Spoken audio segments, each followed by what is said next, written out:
I'm going to start this project off by just placing some painter's tape over top of my clear plastic lid. Mine isn't without scratch or ding, but I'm going to go ahead and protect it anyways from any further damage because I do want this to look very nice and presentable once it is completed. So I'm just going to go ahead and cover that with my blue painter's tape to prep for sanding and staining. I wasn't sure if the stain would actually get on the plastic or if it would ruin it at all, so I just wanted to be absolutely sure that I wasn't going to have any issues moving forward. So I just covered both the front and the back planes of plastic. If yours is glass, I would do the same. I'm pretty confident stain wouldn't stick to glass. Not too sure how it would stick to plastic, so I would just cover it either way. And I'm just going to go ahead and make sure that all of my surfaces are protected before I move on.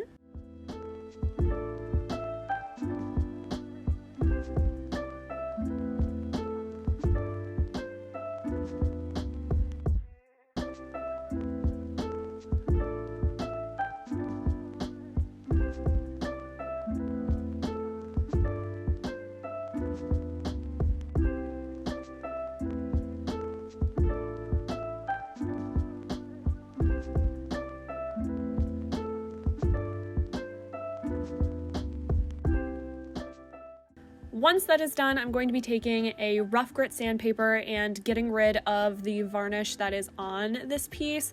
So this is a pretty old, from what I can see, cigar box, though it is a little bit damaged and the stain and the paint are a little bit dinged up. So I'm going to go ahead and get rid of that because I'm not a huge fan of this really overtly reddish tone that the box is starting out as, and as I'm seeing is sort of the natural color of the wood that was used. This is definitely a red toned wood, that's for sure. This is more than a stain and varnish. This is definitely the color that the wood tends to shift, and I did notice that when I was staining as well. It still pulled a little bit red to begin with, so I did end up layering my colors. So I'm going to go ahead and get rid of all of that varnish, and then I'm going to wipe away any dust with a damp cloth, and then we are going to get to staining. However, you guys have seen me sand and stain wood before. This is nothing new. If you are a veteran on this channel, you have seen me do this probably a million times.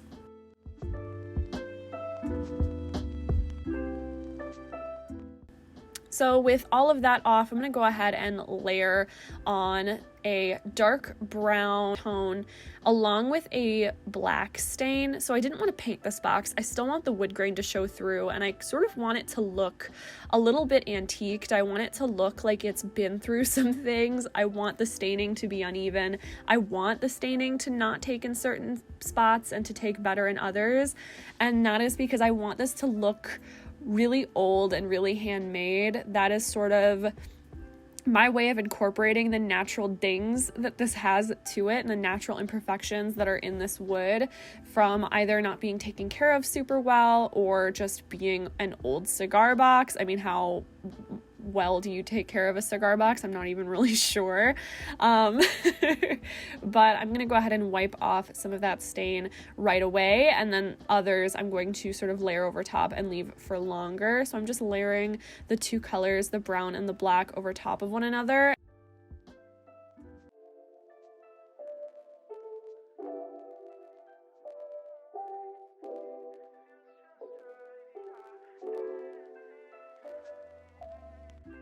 Once that is done, I'm removing the tape and I'm moving on to the way more fun part of this project, which is creating the actual slits for rings to sit in. Now, if I were to get another one of these boxes, I think I would make a spot to put rings that don't quite fit in between the folds. Like, I do have quite a few really thick rings that might not actually fit in the actual box, but that's for another time.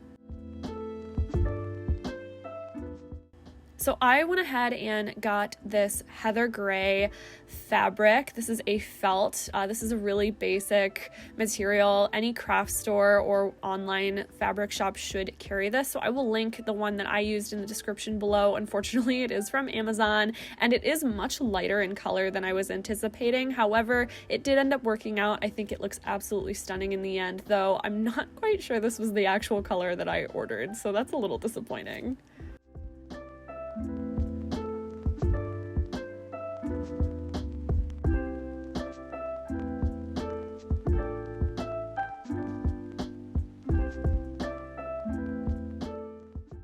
To actually create the slots for rings to sit in between, this is a super easy, simple beginner's DIY. This is a really great project if you are someone who does have a lot of jewelry and is looking to create something to fit it all into.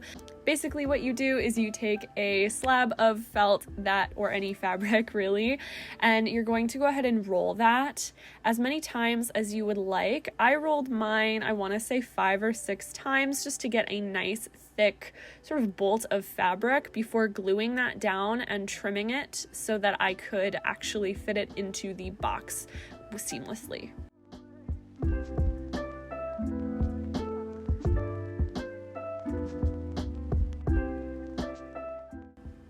This does start off as slightly tedious. I don't want to say difficult because you're literally just rolling fabric, but it is definitely tedious and you definitely need some hand strength to keep the fabric even on all sides before you make the trim, especially if your hot glue gun runs out of glue before you're done with the DIY.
And then lastly, of course, you can glue these in or you can just squeeze in as many as you can without gluing them and sort of create tension just by having a certain number of rolls to put in your box or whatever vessel that you're using for your jewelry holder. I personally glued down a few of them, but I definitely didn't glue down all of them because I wanted to be able to repurpose this box without having to paint or cover the bottom if I should ever want to change up what this box's purpose serves. That is something that I look to do in each of my DIYs, is make sure that they are very versatile and I can upgrade or change them in the future if my style ever changes or if something ever changes in my life that I want to make adjustments to my projects. I think that's a really important thing. If you are looking for, let's say you're doing this for like a store type thing, you may want to glue them all down and make sure that they are all secure.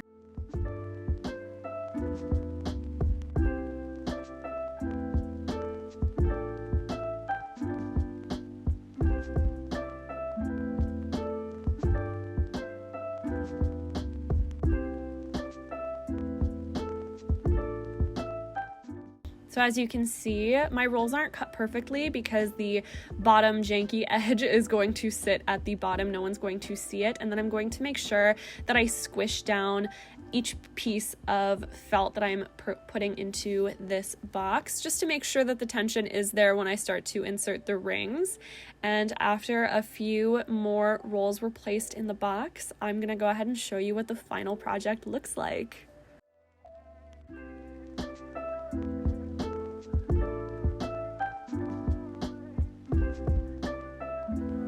As you can see, this piece is absolutely stunning, and you can kind of tell the dings that filled up with the stain. It just looks so rustic and really beautiful to me. I think this is an amazing addition to my closet and my jewelry collection. I think this is a stunning way to display jewelry. And not only that, but if you were to display other things as well, but obviously for the purpose of this video, it's rings. This is such a fun and easy DIY that only took, I want to say, an hour of my time, despite the actual staining and painting. So I highly recommend that you guys give it a try if you are an avid jewelry collector like myself and are needing a new way to store that jewelry. And thank you so much for watching. If you liked this video, feel free to leave me a comment or subscribe to my channel. I'd be honored to have you here. I make DIY and fashion content, as well as general lifestyle things and sometimes vlogs. I would be happy to have you along for the ride, and I hope you stay well until next time. Thanks so much. Bye.